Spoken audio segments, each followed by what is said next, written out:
तब तक तो इसमें तुम फंसे हुए हो मोह ममता में। और जब मिल जाए तो कहते हैं सद्गुरु प्रिय समाधि, हृदय में सद्गुरु के प्रति प्यार, ये सब बंधन ढीले हो जाए।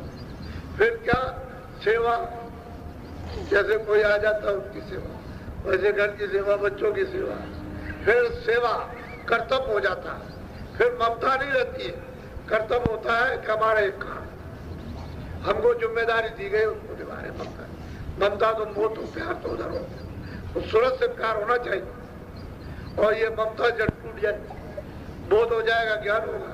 कहते हैं पहले सत्संग करो, वहां बताएंगे सतमार्ग सनातन। जब रास्ता सत्य का मिल जाए तो कहते हैं प्रेम करो। यानी प्रेम किस लिए? दया मांगी जाती है, ये दया हो जाए, कृपा हो जाए, कुछ इनकी कृपा से, दया से हमारा बोझा टल जाए, यानी गंदगी साफ हो जाए, पाप और पुण्य जो है धुल जाए।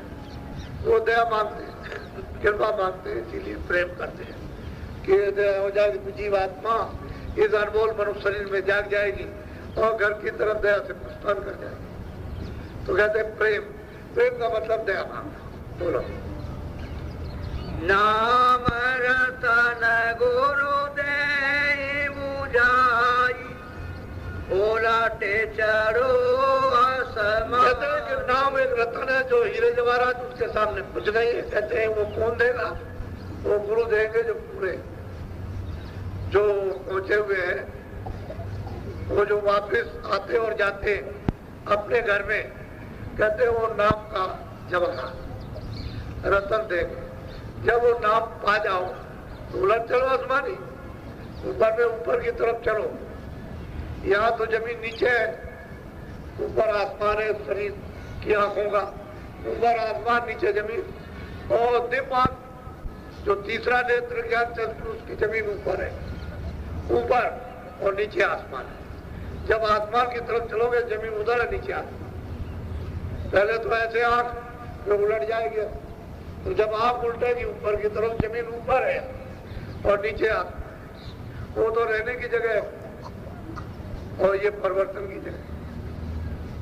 यहाँ नीचे जमीन बनाई, ऊपर आसमान, ये परिवर्तन होता रहता है और वहां परिवर्तन नहीं। तो कहते हैं उधर चलो आसमान।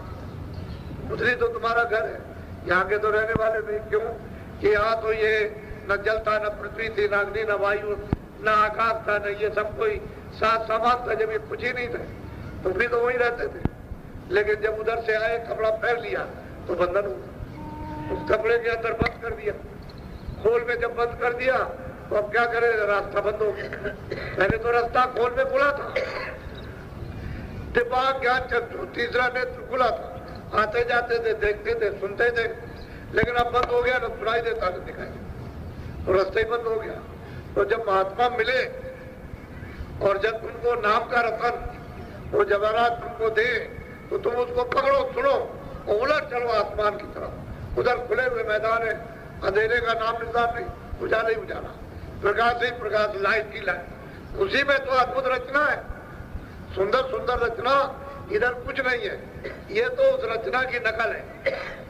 इस स्टूल में तो नकल में कितनी बनावट नकल में आएगी, वो तो वहां चेतन रचना और ये जड़ रचना। तो अब चेतन की नकल यहाँ नहीं, वो तो जितनी जड़ में हो सकती है उतनी नकल।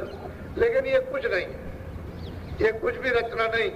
और उधर दिव्य रचना, उधर दिव्य लोक, उधर दिव्य सुंदरता, उधर दिव्य आनंद है, वो असल में जीवात्माओं का। तो कहते हैं कि सूरत पहला काम करके सत्संग सुन, और जब तुझे सत्य का जब भेद वहां सुनने को मिले तो फिर तू प्रार्थना कर कि मुझे रास्ता बता दीजिए। तो वो प्रसन्न होकर के नाम का रतन भेद है। जब भेद मिल जाए तो फिर तू थोड़ी सी कमाई निमित्त मान कर उलट जाओ वापिस। उधर तो डोर डाल रखी है जीवों के लिए, ये पड़ी हुई है, तुम इसको पकड़ो और चढ़ चलो, ऐसे करके ऊपर चढ़ जाओ। तो सुनते हैं वो ऐसे नहीं, वो तो उससे मिलती जाएगी, वो खींचती जाएगी। उसमें आकर्षण है, चुंबक है उसमें कि कितना भी वजन हो फौरन ऐसे खींच। ये सारा जो टिका हुआ है उसी आवाज के ऊपर में एक कशिश से टिका है। अगर आवाज ना हो तो ये कुछ भी नहीं है। उसी आवाज की कशिश पर ये तनाव है सब। वो आवाज बंद कर ले क्षणों में, यानी यही पलक को मारना बहुत देर की बात, उसमें भी कुछ नहीं दिखाई दे रहा है सब, ना आसमान न जमीन, न ये मतलब ये है कि समुद्र, न ये पेड़ पालो, न आप, कोई कुछ नहीं दिखाई देगा। सच जैसे कोई चीज आई, आवाज ही सुन सकती। ये रचना जितनी भी सब आवाज। तो कहते हैं धीरे से तुम नाम जवाहरात पा करके पकड़ लोगी तो ये सूरत तुम अपने घर की तरफ चढ़ चलोगी, उलट चलो आसमान। ये परदेश है उधर तुम्हारा घर। बोलो इतना काम करो तुम अब के, फिर आगे की सतगुरु। बहुत प्यार से समझाते हैं कि तुम दरवाजे पर दोनों आंखों के मध्य भाग में बैठी हो, तुम अब की बार कितना काम करो कि वो नाम रतन तुमको दे दे, तो दरवाजे पर हाजिरी दो, रोज बैठो, तुम उस आवाज को, उस नाम को, शब्द को, देववाणी को तुम पकड़ो और पकड़ करके तुम उसको ध्यान से गौर से सुनो और चढ़ने की कोशिश करो। अगर इतना काम कर लिया फिर आगे की तो संत सदगुरु जो है वो सब करेंगे, क्योंकि वो तो इसीलिए आते हैं कि जीव किसी तरह से भी इधर से अपने वापस घर में लौट जाए, उनका तो यही काम ही है। वो तो इस देश में ये सौदा ही करते, चलो चलो ले चले तुमको, चलो चल दो, चलो घर की तरफ में, वो तो सौदा करते। जैसे सौदागर कहीं से सामान खरीद लेता है तो खरीद के ले जाएगा दुकान से या कारखाने से, ऐसे सौदा करते हैं। मनुष्य रूपी मंदिर में के जीवात्माओं को कहते हैं चलो तुम्हारे ये सब पाप बाहर मुझे लदे हुए चुक चुकान के इनको सब को उतार देंगे, तुम चलो तो कम से कम। तो चलने की तैयारी, तो पहले वो सत्संग, जब वहां खबर पड़े सत्य की तो फिर उसमें दया आ जाएगी, तो फिर वो मांग कि दया कर दीजिए, रास्ता दे दीजिए, भेद बता दीजिए। जब वो भेद दे दे, रास्ता दे दे, तो अब इतना काम करो। ये तो बहुत सरल है, सब कर सकते हैं। स्त्री पुरुष बच्चे, 12 वर्ष के बच्चे सब कर सकते हैं। बहुत आसान कलयुग में कर दिया गया। इसमें कोई मुश्किल नहीं कि पहले जैसा योग नहीं है, पहले जैसा ये शारीरिक कष्ट नहीं है, कठिन साधनाएं नहीं है, ये तो सुलभ है। नाम ऊपर से आ रहा, सूरज चेतन है, उस नाम के साथ में जोड़ना है। जो आंख और कान और नाक बंद कर रही उसी पर्दे को हटा करके खोलना, तो वो महात्मा की जब मेहर और दया हो जाएगी तो जल्दी काम हो जाएगा। तो कहते हैं इतना काम करो तुम अब की, फिर आगे की तुम क्यों घबराते हो? जो जिस काम के लिए आता है वो अपना काम करता है। लेकिन तुमको अगर वो महापुरुष मिले ही नहीं तो सारे जीवन भटकते हो। सब रामायण इकट्ठी करो, गीता और वेद साथ इकट्ठे करो, तो क्या तुम्हारा कल्याण हो जाएगा? कुछ नहीं।